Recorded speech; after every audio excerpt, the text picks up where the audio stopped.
Good evening, everybody, and for the first time in 2022, welcome to Carving Up Live right here on Facebook Live, YouTube, and on Twitter. As always, I'm Bryson Carver, and let's just say we have a few things to talk about on the show today. Gonna discuss the Antonio Brown situation, which is, holy crap, I've never seen anything like that before. I've got some thoughts on that. Also, the Dallas Cowboys lost to another good team. Stop me if you've heard that one before. They lost 25-22 to the Arizona Cardinals. I've got a few thoughts on that. And I think there's a key problem with the Cowboys that no one's really touched on all season long. Like, we talked about the coach and the defense and this and that. But when I look at the Cowboys, it's just something just kind of stuck out to me. It's stuck out, and I'll discuss it later on the show, as well as Joe Burrow tearing up the Chiefs defense yesterday. En route to the Bengals winning the AFC North, which is, because everybody predicted that before the season, right? Then we, of course, I'm going to talk about Derek Carr and the unbelievable play that he's been for the Raiders this year and throughout the last few years since he's been with the Raiders franchise, which has been a mess, and had another player get in trouble today. Get into that later in the show, as well as Kirk Herbstreit and Desmond Howard's complete eye roll comments on College Game Day from the other day. And at the end of the show, Big Ben is playing his final game in Pittsburgh tonight, and I will predict tonight's game between the Cleveland Browns, who are now out of the playoffs, taking on the Pittsburgh Steelers at Heinz Field, who have a slim to none chances of getting to the postseason. But before I get anything, I just want to address this super fast because, I'm a Tennessee fan, and I'm not going to spend too much time on this. I'm going to spend like 2 minutes on this. But I'm a Tennessee fan, and so this is the first time I've addressed this since their bowl game loss in the Music City Bowl to the Purdue Boilermakers. And look, Tennessee fans, could you, in 2022, how about this be the New Year's resolution? Fellow Vols fans, and I'm wearing my Vols, hoodie today. Could you stop saying things that make me have to go against you, please? Because yes, I understand. This was a touchdown. I get it. I understand. His knee was not down, and that was not forward progress. The referee blew the whistle far too early. I understand that. But Lord have mercy, we did not go 8-5. We went 7-6. The final score was Purdue 48, Tennessee 45. We did not win the football game. So stop saying we went 8-5. Stop getting the T-shirts, and I'm going to have to call somebody out. Paul Feinbaum saying we went 8-5. Guys, we went 7-6. We had a good year. Compared to last year and the you-know-what show that was, Hendon Hooker, hey, we may have a legit quarterback who could be a dark horse for Heisman next year. Second year in the Josh Heupel system. The defense is up and down, but offensively, no one in the country really could stop us except Georgia, which they stop a lot of teams. You saw what they did to Michigan the other night. So stop with the 8-5 nonsense, please. Yes, it was a bad call, but we had multiple opportunities to win that football game. Okay, just want to get that off my chest. Now, let's start on a pretty serious note with Antonio Brown. It's the only way we can start the show. So the Tampa Bay Buccaneers, who I'm following the game, I'm like, oh my gosh, they're going to get upset by the Jets. And at the time, the Cowboys hadn't played the Cardinals yet, and I'm thinking, oh, we may not even need a tiebreaker to surpass Tampa, and I'll get into Dallas later in the show. But the point is, Tampa Bay made a huge comeback against the Jets. Maybe it says a lot about them that they needed to come back to beat the Jets, but Brady threw the game-winning touchdown with 15 seconds left, and that's all good and fun. But, of course, the biggest story, not just in this game, but in the entire National Football League, was that Antonio Brown did something that I don't think I've ever seen a player do in any game that I've ever watched, ever. So I'll go and play the video right here for you. For the YouTube and Facebook and Twitter audience, I'll kind of narrate it. So you see Antonio Brown, he's starting to take his jersey off, and Mike Evans is trying to calm him down.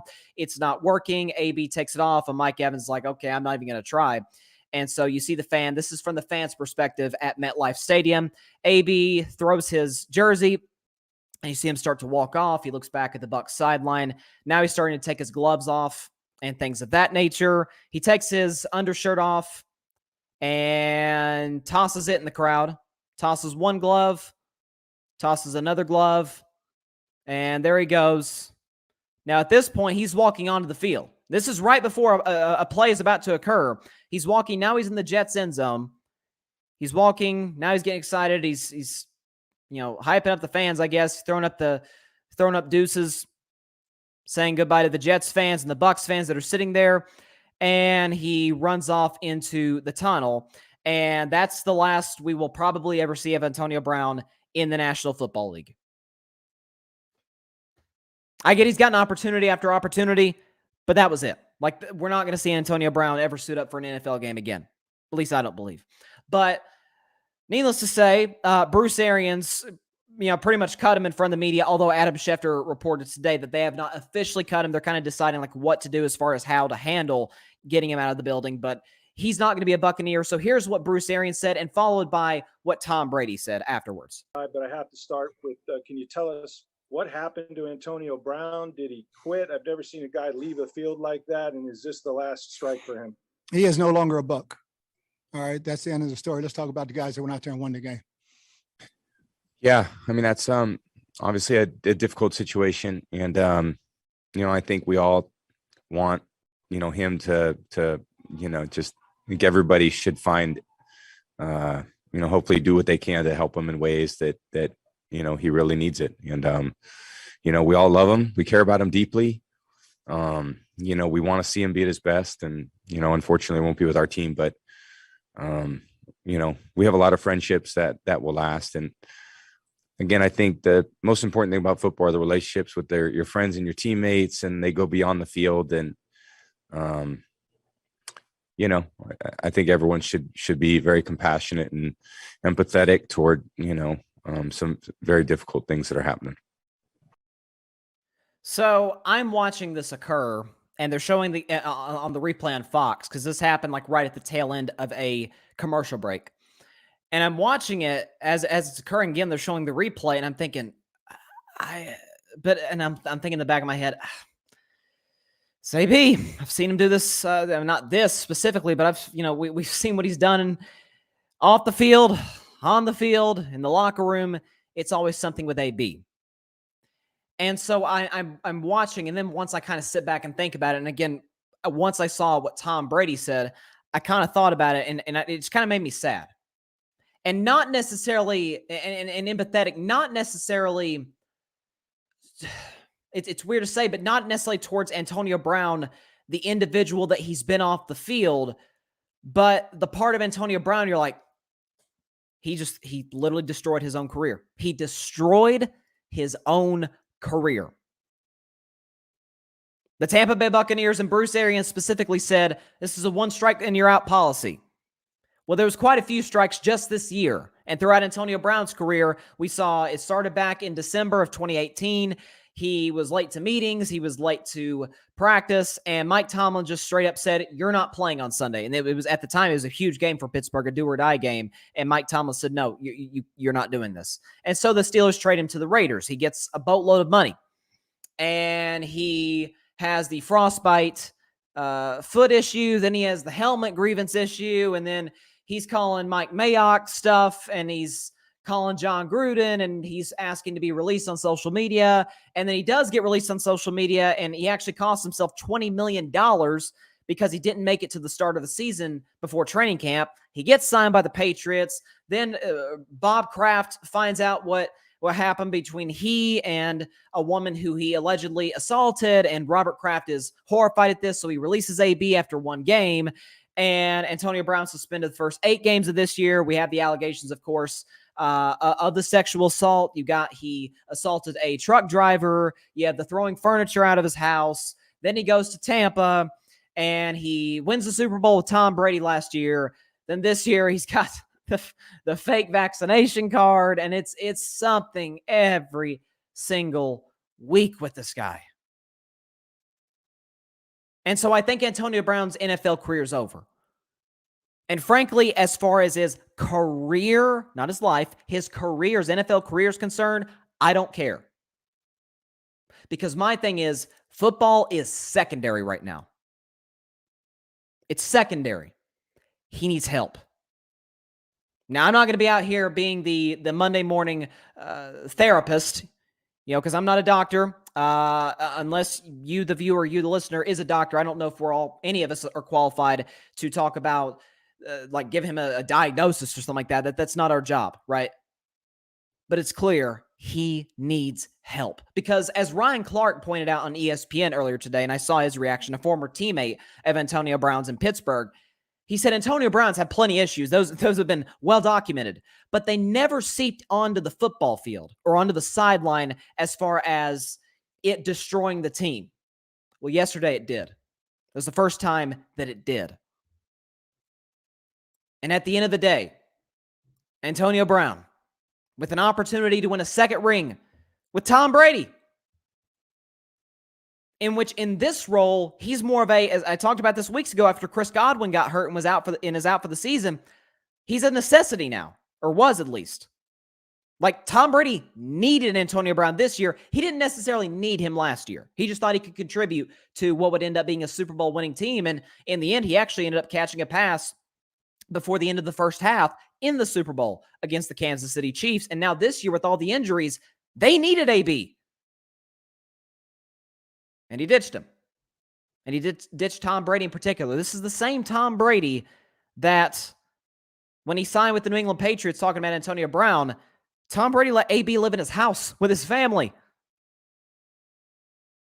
Went to bat for him in New England, in Tampa. And AB couldn't handle that, or at least didn't realize that. And so it's like we kind of see with disastrous, sort of circumstances where a person is just trouble and there's chaos day in and day out. We kind of say, are we surprised that it ended this way? No, we're not.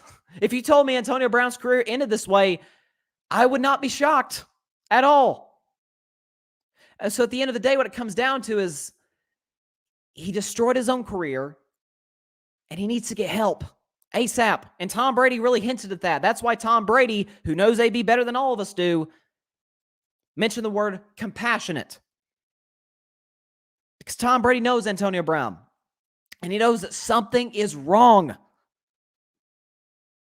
So it's different than Josh Gordon. Like, we kind of talk about, like with Josh Gordon year in and year out, it's kind of the same cycle, right? He gets signed by a team and like at midseason, and then he has more drug problems and he leaves the team or he gets released by the team. And then same cycle the year after, he signs with a different one and it just repeats itself. And, knock on wood, he hasn't had any problems right now with the Kansas City Chiefs. God bless him. But Josh Gordon, it's different than Antonio Brown because we know how addiction works, guys. It's horrible, right? When someone's got an addiction, you're heartbroken for them because it's so hard to break out of and so hard to defeat and beat. And so with Josh Gordon, it's like, man, we feel sorry for the guy. With Antonio Brown, it's hard to feel sorry for him. And anybody who's watched this show for any significant period of time, very passionate about mental health, very passionate. Talked about Simone Biles and Naomi Osaka in my New Year's Eve special last Friday. Very passionate about it. But in this case, and again, there's clearly something up with AB, but it's hard. It is hard for me to feel sorry for him because of the incident after incident after incident, assault, and faking vaccination cards, which, by the way, is punishable up to 5 years in prison in the United States. So that's a criminal offense. I mean, it's just drama, something after another. And so at the end of the day, it's like I got a mixed emotion. Like, it's hard to feel sorry for AB, but in the same breath, I can't help but still feel sorry for him in the sense that he destroyed his own career. And then maybe it's something he can't control. I don't know. But I do know that this is damaging to the Tampa Bay Buccaneers. I don't know if it damages them psychologically. It didn't yesterday because maybe it actually ignited the fire in the Buccaneers, who came out flat as your childhood bike's tire. They come out flat against a bad Jets team, and after the whole AB outburst, they completely turn it on and they end up winning the game 28-24. So for that game, at least, we'll see. But in the playoffs, we all know Chris Godwin's out for the year. Leonard Fournette's still on IR. And now Antonio Brown is gone. So for Tampa Bay, I'm curious to see where they go from here. They'll win this coming Sunday against Carolina. They'll probably end up being the 3 seed behind the Rams and behind the Packers, who just clinched the 1 seed last night. But man, if Tom Brady pulls this off, holy cow. Probably will be his most difficult championship since the 28-3 comeback on Atlanta. With all the drama this year, with this new situation with AB, I've never really seen anything like it before. And the fact, by the way, that people were comparing Odell to AB, saying, "Oh my, these two are such locker room cancers and problems." I'm like, you're putting Odell with this guy? Odell's listen, he's had his issues, but he's never, to my knowledge, had any issues with the law or with teammates. Nobody's ever called him a locker room cancer. His Giants teammates loved him. His Browns teammates loved him. Like him a little more than Baker. And then his Rams teammates love him. And you see the impact he's made in Los Angeles. Didn't cause a peep in Cleveland. Hasn't caused a peep in Los Angeles. And people putting Odell with that guy? That one just baffled me. I mean, really. I was like, wow. That shows you where people's heads are. I mean, my goodness. Even T.O., you would consider a locker room cancer. You know, they did a Football Life on T.O., and they asked to interview all the quarterbacks that he played with, and only one accepted the invite, and that was Steve Young. Every other quarterback, from Garcia to Donovan McNabb to Tony Romo, were like, "Nah, I'm good. I don't really want to talk about T.O. T.O. wasn't nothing like this. Nothing.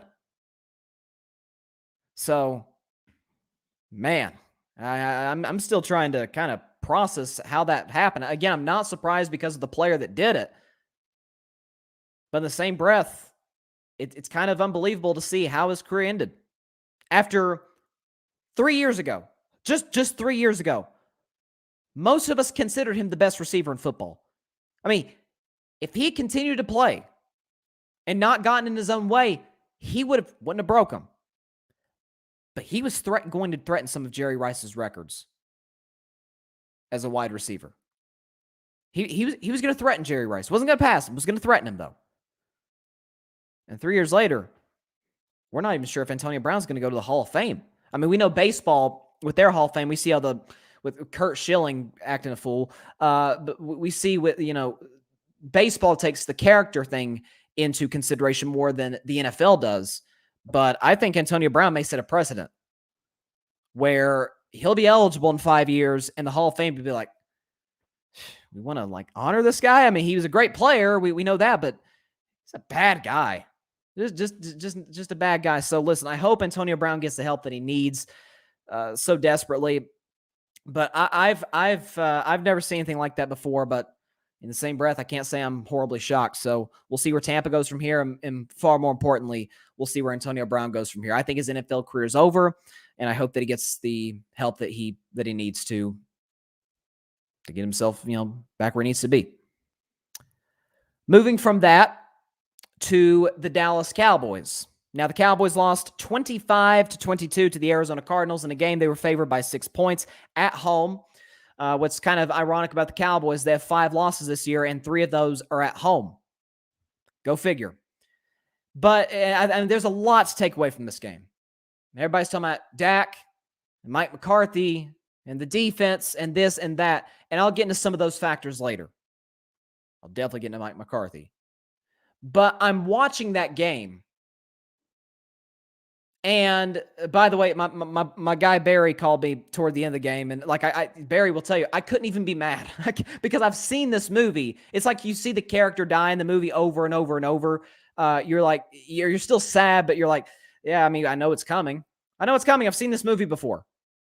As Stephen A. Smith says, it may be painful for the Cowboy fans, but it's true. They're an accident waiting to happen. As Shannon Sharp says, the Cowboys will do Cowboy things. But maybe Shannon's point is inaccurate for this reason. Because when I looked at the Cowboys, and I'm watching them yesterday, and you're just kind of looking at something or observing, and you get like a light bulb in your head, like just a aha moment.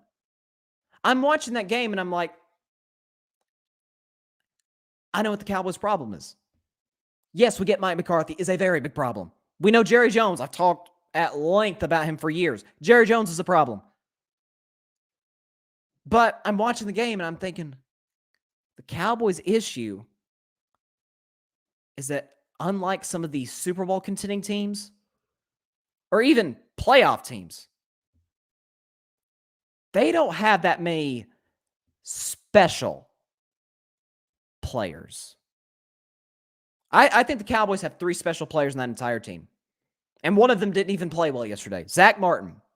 Zach Martin did not play well today. The majority of the pressures on Dak Prescott came from the right side. Some of that was Lyle Collins. Some of that was on Zach Martin, who Ezekiel Elliott basically was Dak's right tackle, on passing plays. But Zach Martin didn't play well yesterday. I'll give him a pass. He's a great player. He's a future first ballot Hall of Famer. Zach Martin's special, though.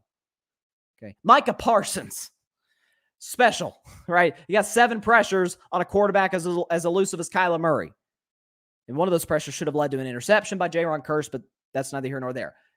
Micah Parsons is special. And people are going to laugh at me when I say this and roll their eyes. Dak Prescott is the third. People are banging on Dak Prescott today.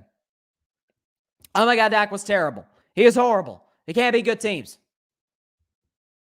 I don't know. If a bad game is 226, 3 touchdowns more than Kyler, QBR of 63, which was only 2 points lower than Joe Burrow, and we saw what he did yesterday. I'll talk about Joe later in the show, and had a better QBR, there should be a better passer rating than Kyler Murray. I'll take that for a bad game. I'll take a bad game against a superior Cardinals team with apparently a superior coached Cardinals team, but down 11, lead them all the way, down 11 points, 8 minutes to go. Some of you thinking, Cardinals got this one wrapped. What does Dak do? Boom, boom, boom, boom, boom. Touchdown, 2-point conversion, and we've got ourselves a 3-point game, not with 1 minute left, with just under 5 minutes left. And the defense could not get a stop. I tried to tell y'all about Trayvon Diggs. This is why I was skeptical about Trayvon. He's a home run hitter. That's what I've said about him all year. He's a home run hitter. It's all or nothing. It's interception or get burned. You saw what happened on the Mac Jones play in week 6, where Trayvon Diggs won the game, and then Trayvon Diggs on the very next play almost lost the game. Yesterday, he's gambling against A.J. Green. All A.J. Green does is run a simple little short sluggo, slant and go route, double move, beats him over the top, and if Kyler hits A.J. Green with a better throw, A.J. Green scores easily. He walks in the end zone. But my thing is this.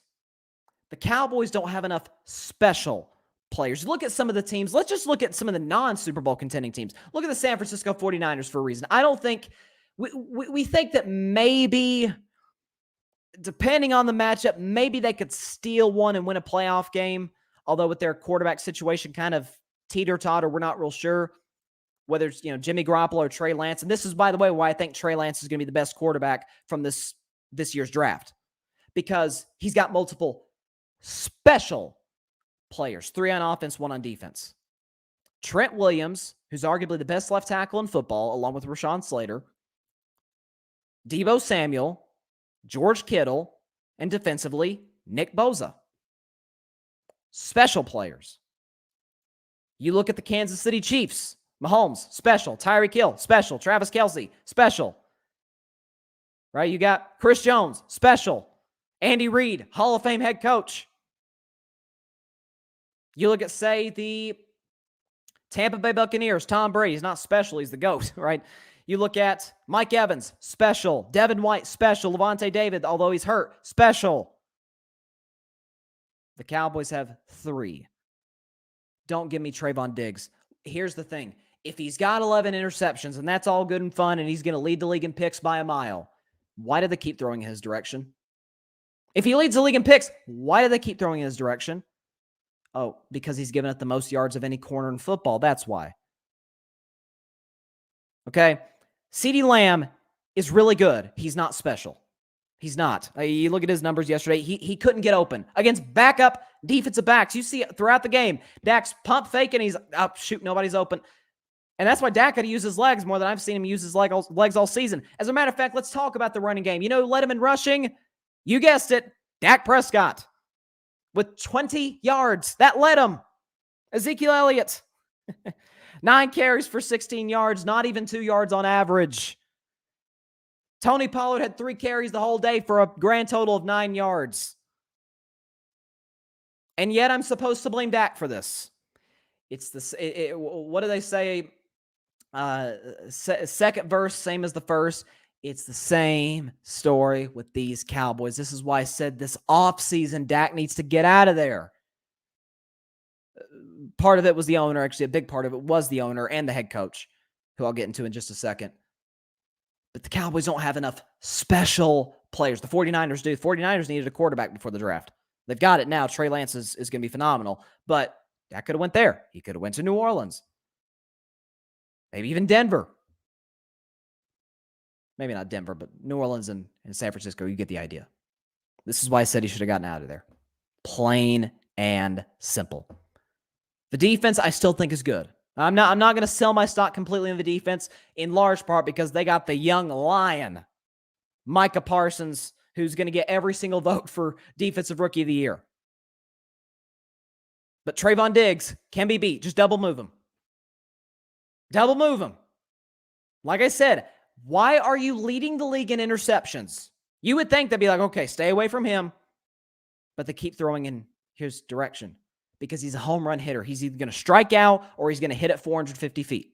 I mean, that's what he is. That's what he is. That's at the end of the day, that's part of the problem with the Dallas Cowboys. As John says, Arizona with the points. Yeah, for those that took Arizona +6, good for y'all because y'all won and then some without a question. But at the end of the day with the Dallas Cowboys, not enough special players. Dak doesn't have enough playmakers. Dalton Schultz is nice. I like Dalton Schultz.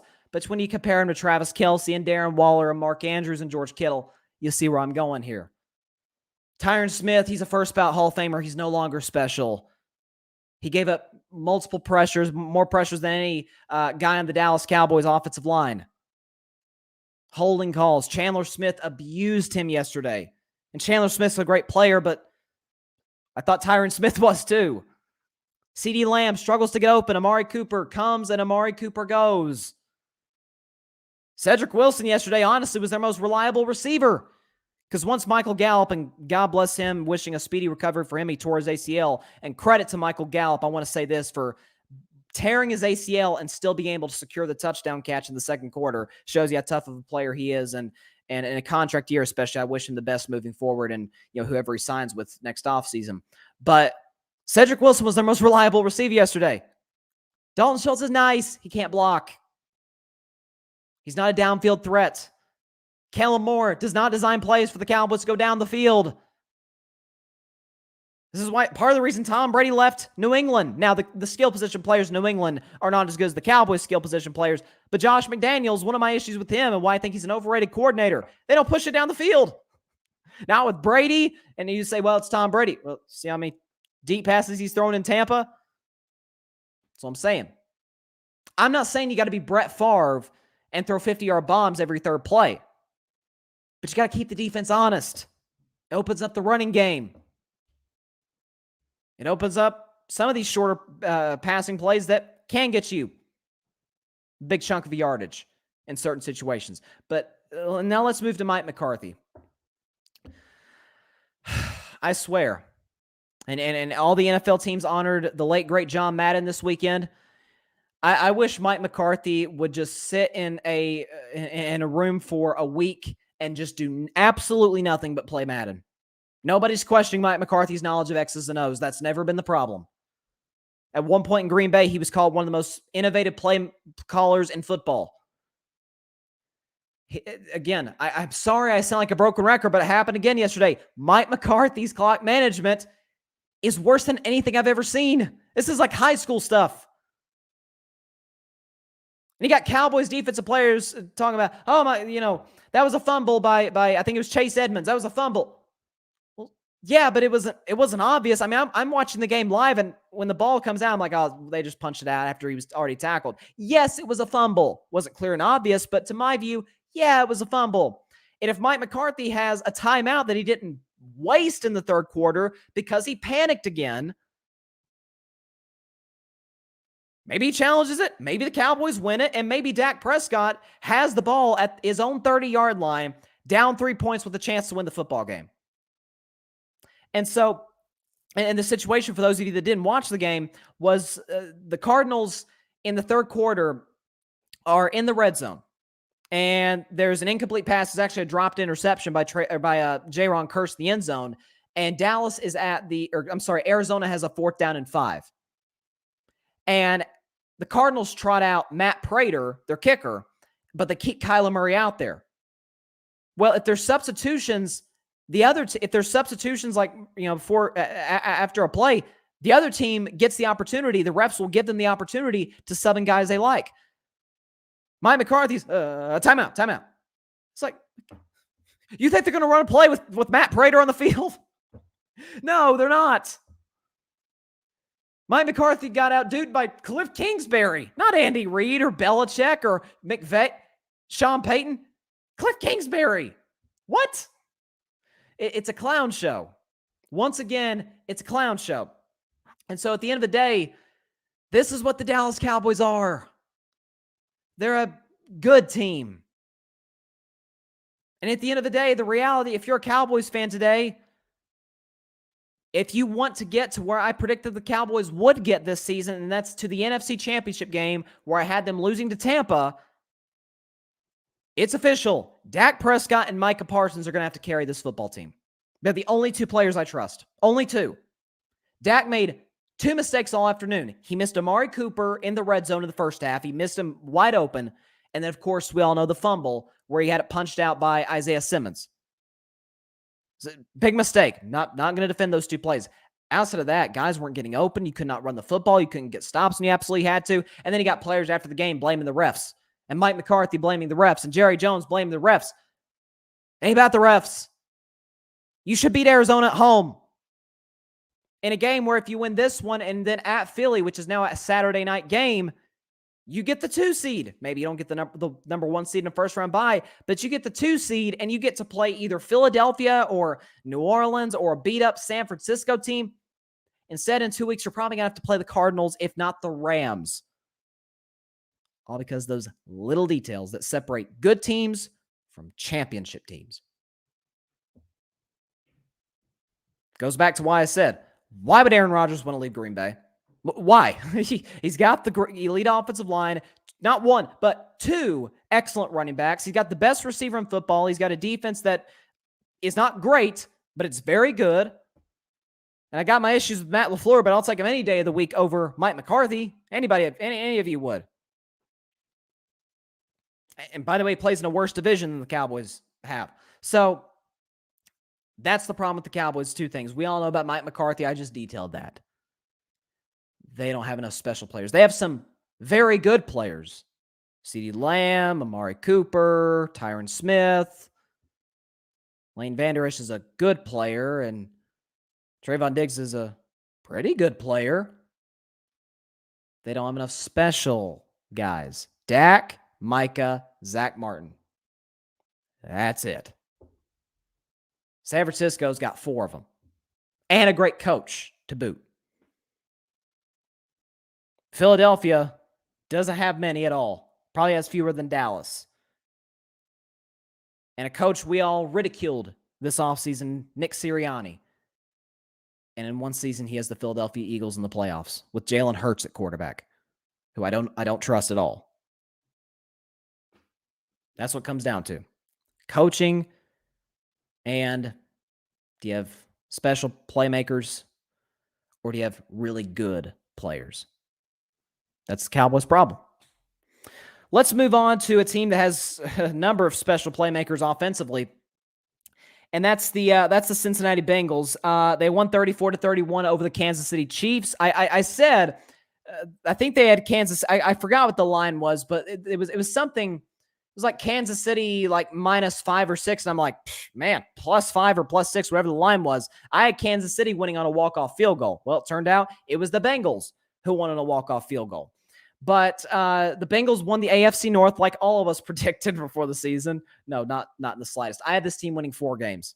For real. I had them winning 4 games. I didn't trust them at all. I liked Joe Burrow, and that was about it. But Zach Taylor, hey, props to him. He's done a good job. This organization has drafted well. T. Higgins and Jamar Chase, who should be like Micah Parsons defensively. Jamar Chase is the unanimous offensive rookie of the year. For all of you out there, all the Mac Jones fan club who says Mac Jones the rookie of the year, what you got to say now when you compare Mac Jones to a receiver who had 11 catches for 266 yards and not one, not two, but 3 touchdown receptions. But Mac Jones, the rookie of the year for him. Please stop it. But, you know, I was thinking about the Bengals today, and it's really, you know, good for them, first of all, good for the organization, because they've had some good quarterbacks since the 80s and in the 90s when they were, you know, at least winning playoff games, and they were, for the most part, relevant. But, you know, they've had Andy Dalton, and Carson Palmer was better than Andy Dalton. He was good, but couldn't really take the Bengals to the next level. That was his issue.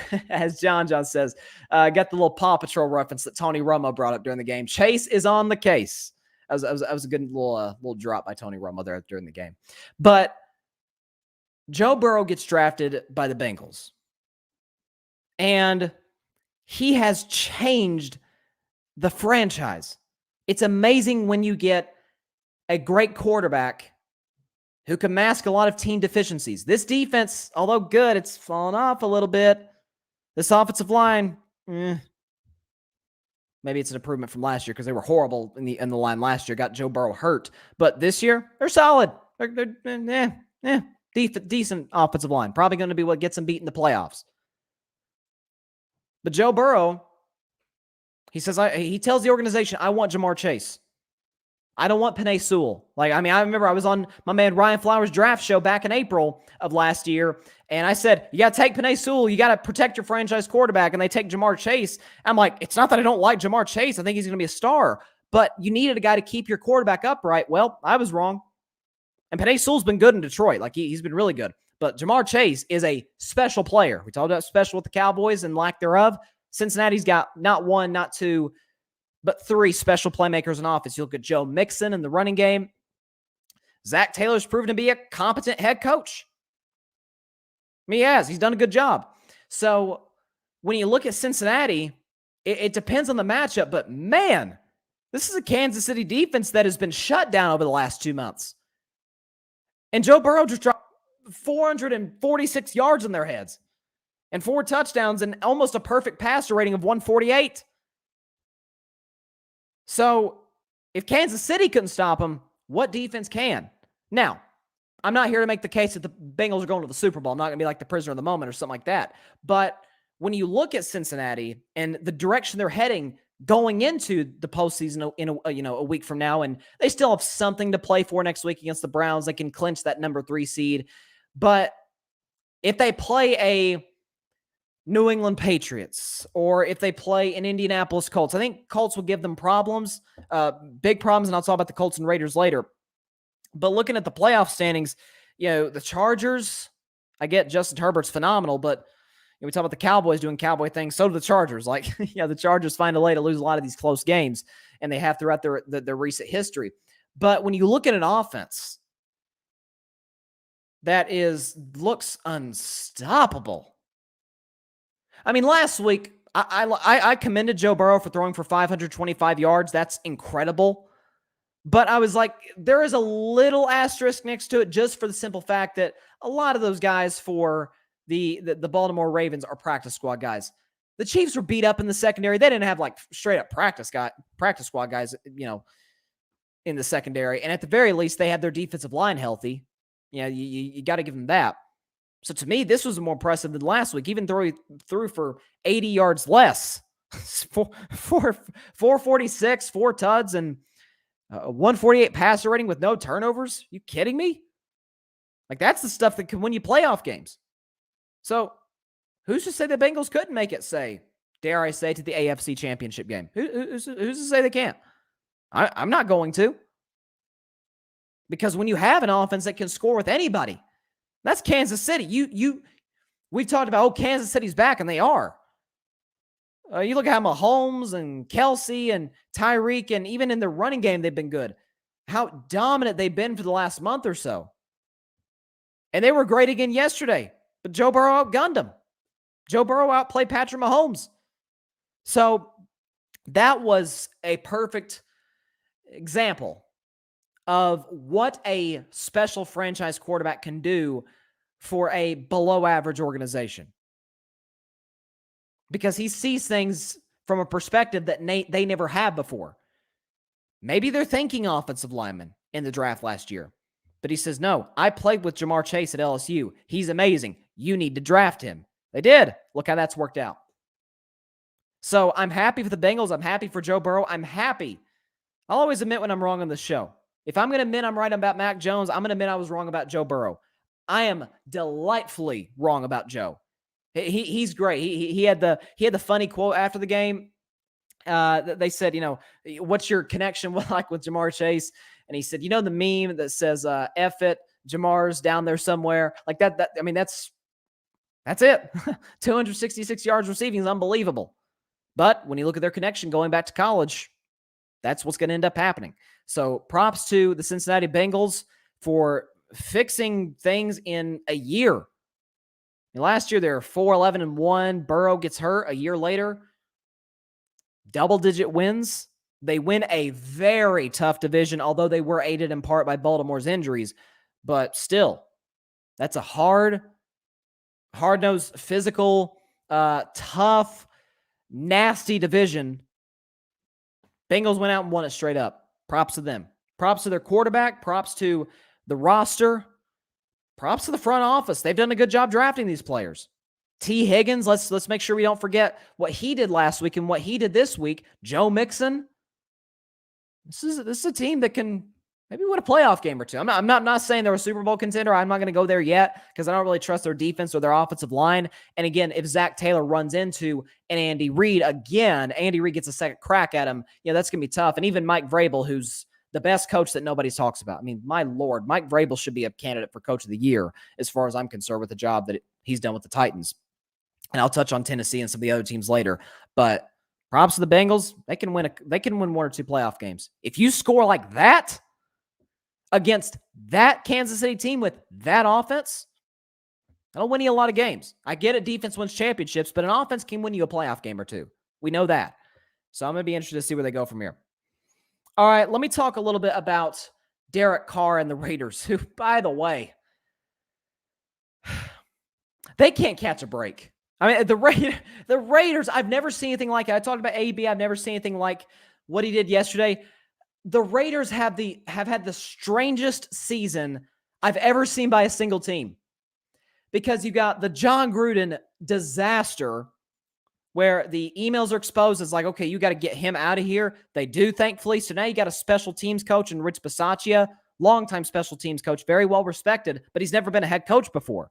Well, now he's their interim. You got the tragedy of Henry Ruggs, who gets drunk and kills a person. You have the Damon Arnett acting like an idiot on social media. He gets released. And now today, Nate Hobbs, a rookie defensive back, is arrested for DUI. I've never seen anything like it. And with all that, if the Vegas Raiders win on Sunday against the Los Angeles Chargers, they'll be in the playoffs. To me, that speaks volumes about Derek Carr, a guy who I have been a huge fan of from the get-go on this show, before this show, and I've defended him throughout this year. He's had some off games. He's had some great games. He could be a little up and down, but when you got an organization that is inherently dysfunctional, you're going to have games like that. I mean, nothing against Hunter Renfrow, but he's turned Hunter Renfrow into like the best slot receiver in the league. Like Hunter Renfrow's the next Cole Beasley. Hopefully not in his personal life. He's not like Cole Beasley. But point is, he's a very reliable target. Like that's his go-to guy, Hunter Renfrow. Again, Hunter Renfrow's a good player, but he's not this without Derek Carr. A lot of these games without Darren Waller. And Josh Jacobs has missed time. The offensive line has been beat up, and the defense isn't very good. And you got an interim head coach, and you just beat an Indianapolis team that is way better than you on the road, season on the line. And the Raiders went in Indianapolis and beat the Colts. And so as far as we talk about, and I get on people's nerves when I emphasize the V word in most valuable player. But when we talk about the top 5 most valuable quarterbacks in the NFL, not necessarily the best, but the most valuable, I think you have to put Derek Carr in there. I swear I do. Aaron Rodgers in Green Bay, because we saw this year, it was a sample size, but we saw what the Packers looked like without Aaron Rodgers. Jordan Love stepped in there against the Chiefs, and they scored 7 points. I mean, they're not good without him. And you're probably going to see Aaron's probably going to get the week off against Detroit. And so, you're going to see Packers may still win because they're playing the Lions, but you're going to see the drop-off. Tom Brady, we know what he represents. He goes to a 7-9 team and wins a Super Bowl in his first year in a pandemic year. I mean, this is still a pandemic year, but last year was even more so. Like, no fans in the stands and increased protocols and stuff like that. I mean, he pulled that off. You look at guys like Russell Wilson. Now, he played well yesterday, but in totality, he hasn't had a very good year this year. But I think at the end of the day, Russell's heart is not in Seattle. I think Russ is going to be out of there. He even hinted last week that yesterday was possibly his last game as a Seattle Seahawk playing in Seattle. So I think his heart's elsewhere, but against with a poorly coached team, with a poorly constructed roster, just got to the playoffs year after year after year in the toughest division in the league, the NFC West. Like, Russ did that. You look at Dak. How'd the Cowboys look without Dak Prescott last year? I rest my case. And you also have Derek Carr.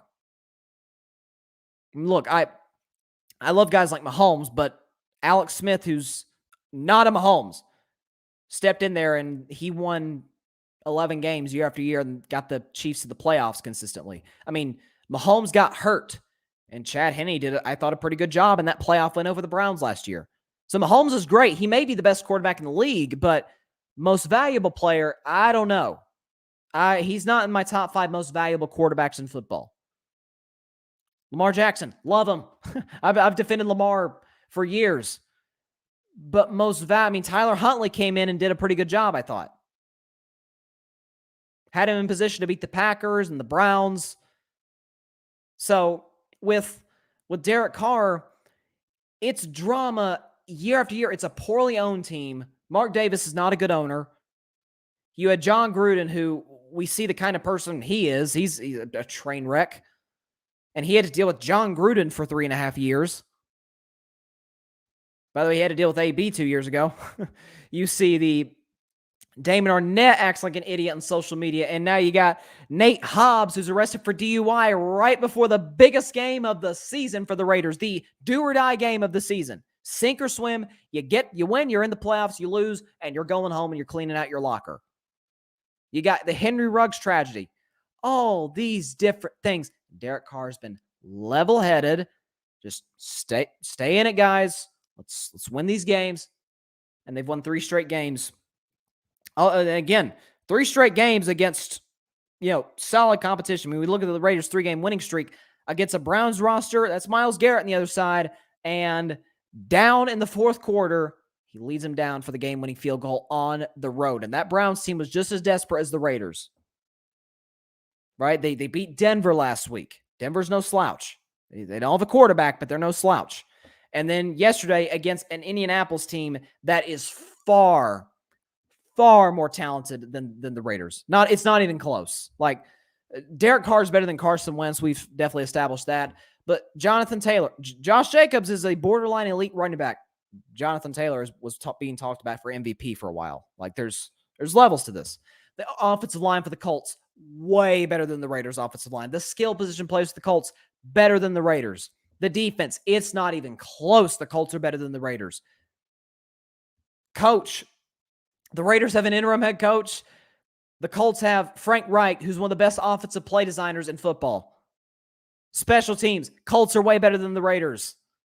And yet and still, Derek Carr has them alive. Now, they got a home game. That's the good news for the Raiders. It's a home game, but you are playing Justin Herbert and the Chargers. And I picked Herbert and LA to get to the playoffs with a 10-7 record. So I may be right in the money with that if they win on Sunday, because I would get them to 10-7 and in the playoffs.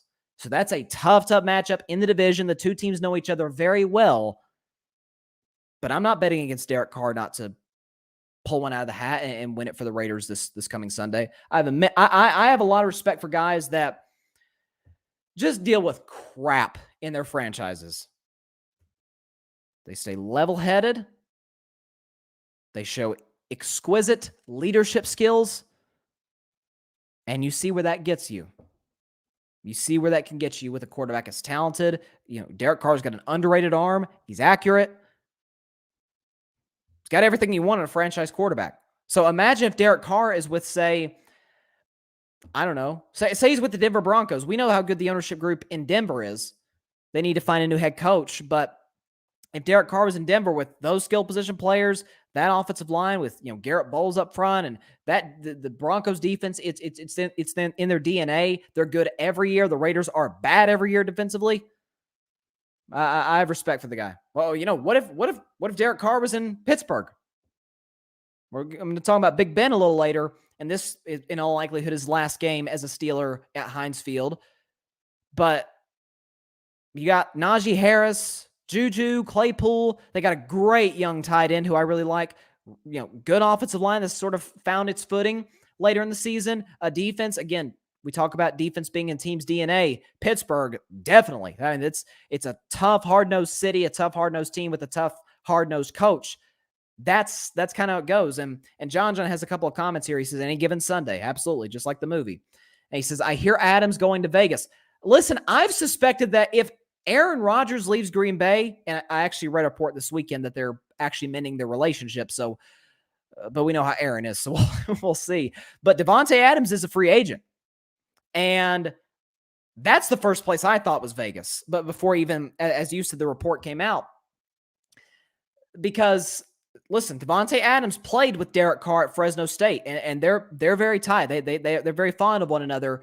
And you add Devontae Adams to the Raiders with Derek Carr and what he's become, man, it's not a Super Bowl team, but gee whiz, that's a consistent playoff team if healthy. So that's a good point, John.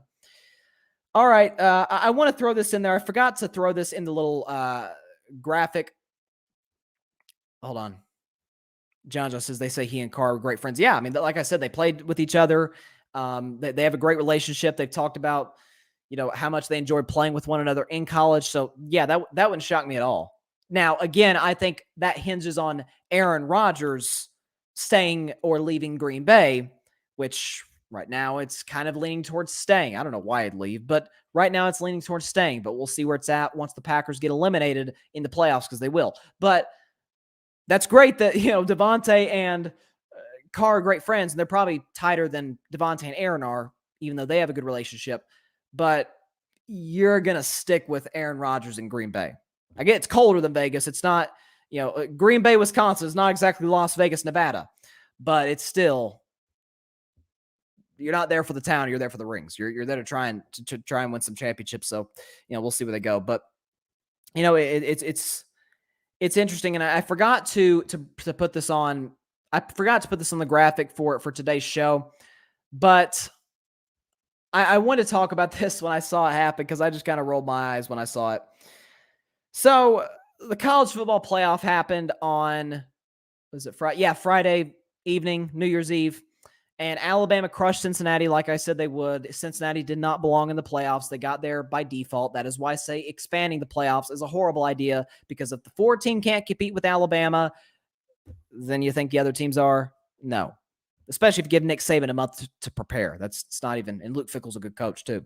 And, it's not even close. And then you had Georgia. I was surprised that Georgia won. They just smacked Michigan. I mean, from the jump. I did not see that coming. I did not see Michigan getting beat by 23 points. I mean, I wasn't mad at Georgia being favored. I was mad at Georgia being favored -7.5. But man, those who picked Georgia to cover, y'all had a good night. Yeah, y'all capped off your betting year well, because my goodness, Georgia just handed it to them, and we got an all-SEC national championship game again. So it just goes to show you, though, the top of the SEC is better than the top of any conference in college football. But after those two games, after the two college football playoff games, we had some of the more major bowl games, right? You got the Fiesta Bowl in Arizona, and you got the Outback Bowl and you've got the Rose Bowl. It's the most popular bowl game of them all. Pasadena, Rose Bowl. It's a huge game, and it was a great game too. By the way, Ohio State and Utah, it was a crazy game that went down to the wire, and Ohio State won it on a walk-off field goal. But when I saw College Game Day, and it's one of my favorite shows. I love watching College Game Day every Saturday morning in the fall. I do. But Kirk Herbstreit and Desmond Howard did not make themselves look that great. So they're talking about, and this is a topic of discussion, or at least has been in the last few years in college bowl games, is guys sitting out of bowl games. Like elite players, NFL players are going to be drafted in 4 months, sitting out of bowl games. And Kirk Herbstreit, I didn't have the soundbite, I didn't have enough time to get it up, but Kirk Herbstreit said, quote, when we were coming up, or I'm sorry, that was Desmond Howard's quote. My bad. Let's see if I can pull up the Kirk Herbstreit. All right. He said, quote, I just don't understand. If you make it to the playoff, how is it meaningless to play football and compete? Isn't that what we do as football players? We compete. I don't know if expanding the playoff is going to change anything. I just think this era of players just doesn't love football. Desmond Howard, his colleague on Game Day, agreed. He said, quote, when we were coming up, Herbstreit and myself, to go to a bowl game was a huge reward for a fantastic season. That's what it meant. It's like, okay, your team played this well, so you're going to be rewarded by going to this bowl game. You're going to get a ring. You're going to get swag. Now kids don't really care about that. They have a sense of entitlement. And it's like, we're not going to the one that matters. Then if we're not going to the one that matters, it just doesn't have as much value to them as it did us growing up. Well, first of all, yeah, it doesn't have as much meaning because you're not playing for an actual championship. No disrespect. Nobody's going to remember that you won the Fiesta Bowl. No disrespect to Oklahoma State, but nobody's going to remember that you won the Fiesta Bowl in 2021. Nobody. The only Fiesta Bowl I can even put to memory was the Boise State-Oklahoma game because it was one of the greatest games in college football history. Not because it was the Fiesta Bowl, because it was a great game. Okay? So it goes back to, I was listening to a podcast. It was an NBA podcast, but they were talking about some of the older generation of NBA players, and it perfectly applies to this. Is that, man, that generation thinks that they're, don't stink. They don't. Because you've got Kirk Herbstreit, Desmond Howard, and they're saying this generation of kids, they just don't love football the way we used to back in our time. Please. No, they care more about their bodies. Not that you didn't care about your bodies, but at the end of the day, athletes are smarter nowadays. They understand. I mean, did you see what happened in Pittsburgh? People are like, oh my goodness, Kenny Pickett doesn't care about his teammates, and he sat out the Pittsburgh game. And Kenny Pickett's backup came in, and he got hurt. And you saw him on the sideline, and he had a sling. That could have happened to Kenny Pickett, and he could have lost millions. Matt Corral, a guy who's also going to be drafted into the National Football League. He's a projected top 10 pick. Could have lost millions of dollars. I don't think he's going to end up doing that, but suffered a pretty bad ankle sprain in the Sugar Bowl against Baylor, was out for the rest of the game. It was on the sideline tearing up. Listen, he cares about his teammates, but at the end of the day, that was about, I hope I didn't just cost myself some money doing this. That's part of why Lane Kiffin got emotional after the game, talking about his quarterback. Like, guys, listen, if they were sitting out of regular season games, like if you had like Alabama and Auburn players sitting out the Iron Bowl, you got a point. Because it's like, that game matters. Like, that's the Iron Bowl. Or if Michigan and Ohio State players are sitting out the game, or let's just say Florida and LSU, they play every year. Let's say players are sitting out for that game. It's like, okay, you got a valid point. This is a problem that we need to address in college football. They're sitting out of completely meaningless games. I mean, I don't remember what bowl game Tom Brady won. I don't. I mean, so I'm sorry for not being up to speed, Michigan fans, but I don't remember what bowl games that Tom Brady or even Peyton Manning, who's a Tennessee Vol quarterback, the greatest Vol quarterback of all time. I don't remember what bowl games he won. But you do remember national championships. You remember the Rose Bowl between USC and Texas. Why? Because it was the national championship game. And it was, in my view, the greatest college football game ever played. But nobody remembers the game just because it was the Rose Bowl or the Sugar Bowl or the Fiesta Bowl. Nobody, listen, you're right. They don't care. Okay? Well, I talked about my Vols early in the show. I wanted them to win the game over Purdue, obviously, but I'm not just devastated that we lost the what was it, the Music City Bowl. Like, it's not tearing me to pieces. Like, if they had lost the game that way to Florida or to Georgia or to Alabama, yeah, I'm probably not going to show up on this show for a week, right? But it's Purdue in a bowl game that means absolutely nothing. It doesn't. So yeah, that's why players are sitting out, because especially the NFL-bound players. You remember what happened to Jalen Smith at Notre Dame? Jalen Smith at the University of Notre Dame, one of the most prestigious schools in college football. Like, we all say Notre Dame in college football in the same sentence, and there's like a sense of respect. It's like, oh, that's Notre Dame. Like, they're legit. Jalen Smith in the Fiesta Bowl against the Ohio State Buckeyes in 2016. Jalen Smith was going to be a top 10 draft pick, guaranteed. Fast, rangy, and violent as a linebacker.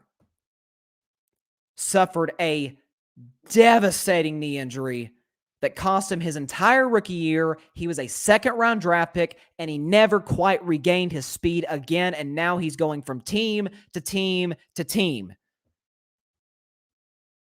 Because he played in a meaningless game. I'm sorry that it hurts the old generation, and this generation don't love college football. How about the coaches? I haven't heard anybody say Lincoln Riley doesn't love college football because he didn't coach Oklahoma in their bowl game. He didn't coach in their game against Oregon. And Lincoln Riley don't love football, or Brian Kelly doesn't love football because he didn't coach Notre Dame in the Fiesta Bowl. Or Mario Cristobal doesn't love Miami because he didn't coach in their bowl game. Why didn't you say that about coaches? Like, why is there a double standard? By the way, the coaches are making millions of dollars. And we hear that about pro athletes all the time, right? Like, oh, they're so entitled and they're making millions of dollars. Well, in college football, it's the coaches, not the players that are making millions of dollars. Yet it's the players who don't love football. But see how it's all warped and messed up? So, no. Desmond Howard, Kirk Herbstreit, you dead wrong. I respect y'all. Desmond Howard especially, great player, Heisman winner. But at the end of the day, or did Desmond Howard win the Heisman? I think he did. I'm trying to remember. I don't remember. But Desmond Howard, great college player. Kirk Herbstreit was good at Ohio State. And I love College Game Day. I'm going to continue to watch the show. I love it. But come on. This generation of kids don't love football. Stop. No, they do care about their bank account. And they will self-sabotage their bank account if they play these meaningless ball games and get hurt. It could have easily happened to Kenny Pickett. Matt Corral could have suffered a worse injury. So that's my point. So that's just a bunch of get off my lawn nonsense. That's ridiculous. I mean, again, you have a point if they're sitting out of like meaningful, big regular season games. Like if USC and UCLA players are sitting out of their matchup between one another, okay, yeah, we got to fix it. Nobody cares about these bowl games. Nobody. I mean, they got the Jimmy Kimmel LA Bowl at SoFi Stadium. Nobody cares about the ball games. Okay, it's nothing against Jimmy Kimmel, nothing. But nobody cares about the ball games. All right, I had to get it off my chest.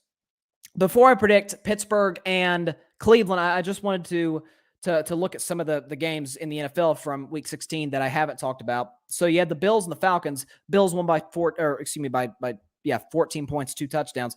But Josh Allen was horrible. And this is the only thing that concerns me about Josh Allen a little bit is, and I love Josh Allen. Like, he's talented, he's athletic, he's got a massive arm, and his accuracy is improved every year. But yesterday, against a lackluster Falcons defense, he goes completion percentage under 50%, no touchdowns, 3 interceptions, a QBR of 61, but worse, a passer rating of 17. Like, that's bad. Against that Falcons defense at home, I get the weather was bad and it was snowing and everything, but that's horrible. So Josh Allen's going to have to clean up his play if the Bills want to make any kind of run. And I think they are capable of making one. I predicted Buffalo to go to the Super Bowl this year. But I don't know. You got to clean up this play. Bears and Giants, the only thing I have to say about this is I don't know how Mike Glennon is still in the NFL. How is Mike Glennon still in the NFL? Can I just read y'all his numbers? And he's been doing this as of late. 4 for 11, 24 yards, 2 touchdowns, a QBR of 0, and a passer rating of 5.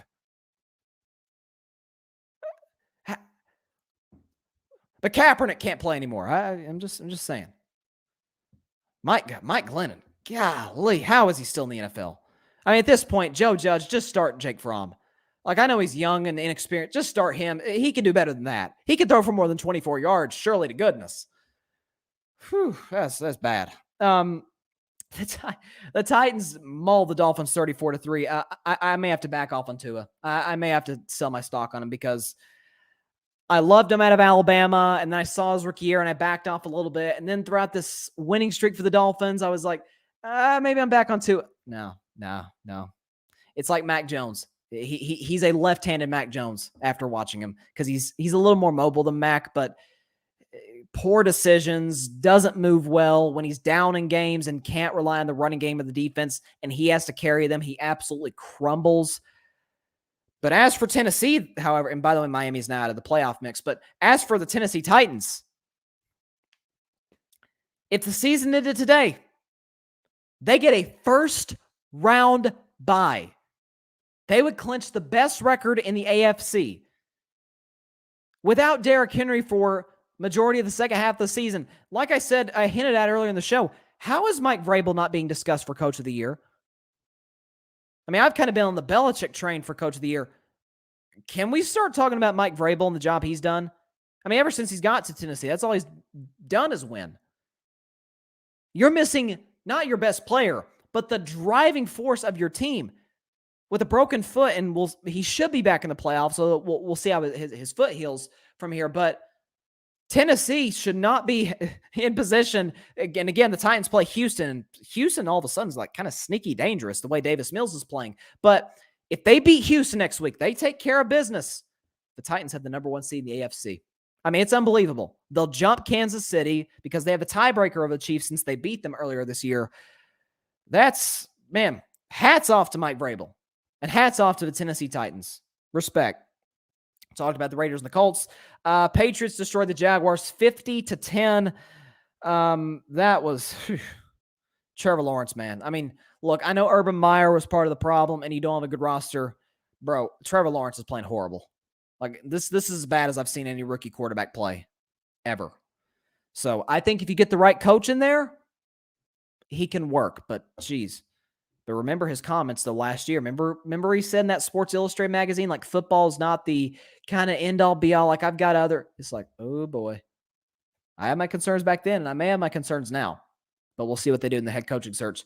Talked about Tampa Bay and the Jets, mostly for the AB thing, but Tom Brady did what Tom Brady always does, albeit against a bad team. But you don't bet against number 12, man. You don't do it. The Eagles. The Philadelphia Eagles are in the playoffs. Did I ever think I'd be saying those words when the season started? Absolutely not.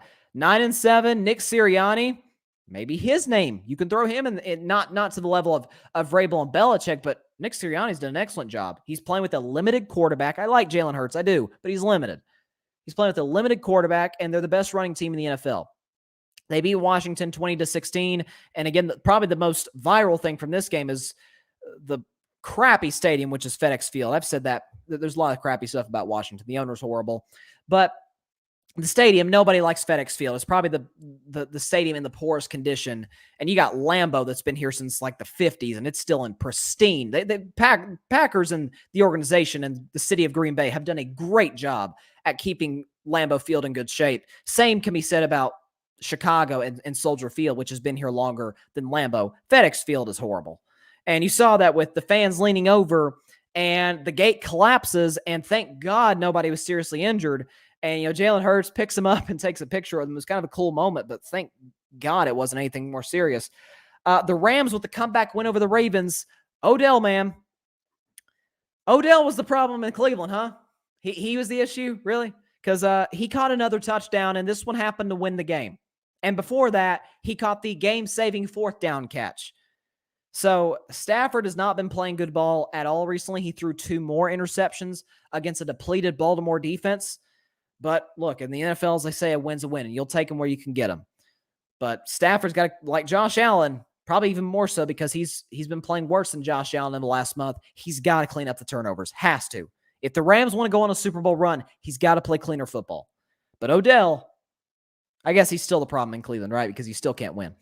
The Chargers dominated the Broncos 34-13. Justin Herbert was outstanding, as he always is. 49ers took care of business against the Texans.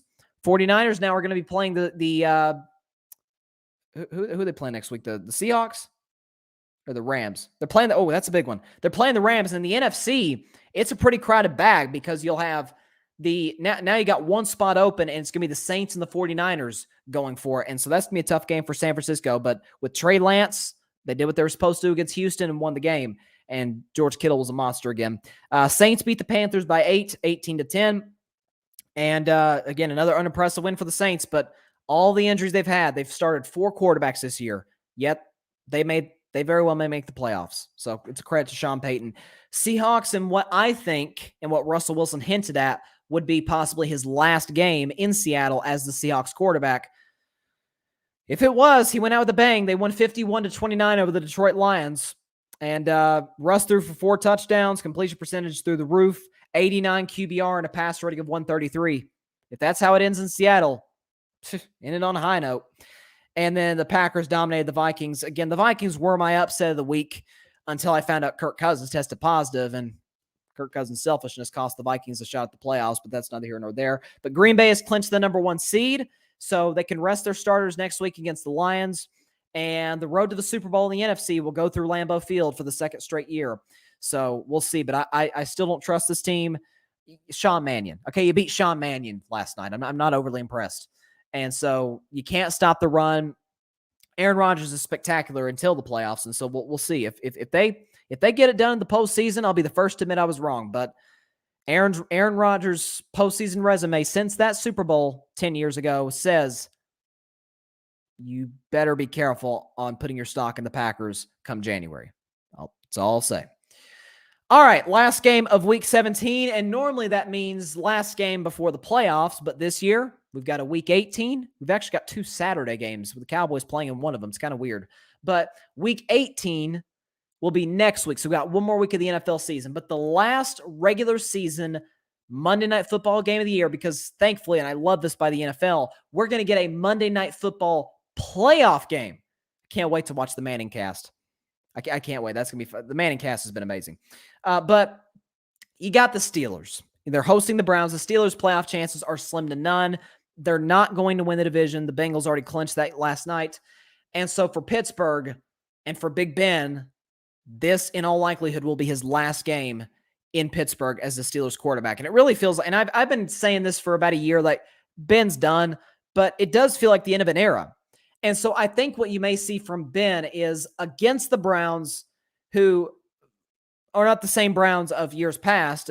Their issue is the quarterback, but it's a loaded Browns roster. But I feel like against a team that the Steelers have owned for decades, against a team that Ben has owned for decades, at home, last hurrah, his teammates are going to play motivated for him. They're going to want to win this game for their quarterback. Mike Tomlin is going to coach passionately as he always does. And the Steelers, once again, under Mike Tomlin, will not have a losing record in my view. I think Pittsburgh comes in this game more motivated than Cleveland. Remember, Cleveland's season's basically over. Actually, it is over. They're not going to make the playoffs. They're 7-8-1.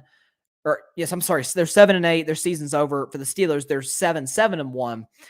And the line going into this game is Pittsburgh minus 2.5. I think it should be more than that because, again, the Browns have nothing to play for. Nothing.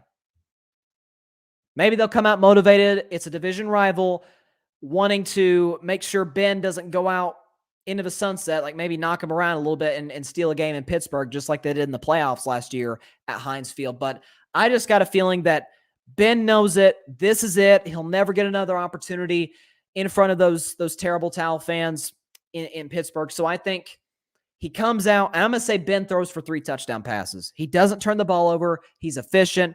3 touchdown passes for Ben Roethlisberger. It's not quite a Kobe Bryant, God rest his soul, right into the sunset game where Kobe scored 60, but 3 touchdown passes for Ben. I'll say he throws for 285, 3 touchdowns, no turnovers, efficient football, and the Pittsburgh Steelers win this game 31-17. They'll get some help from their running game, Najee Harris, but I think the Steelers win this game. They do it for Ben, and I mean, they have to. They got to do it for Ben.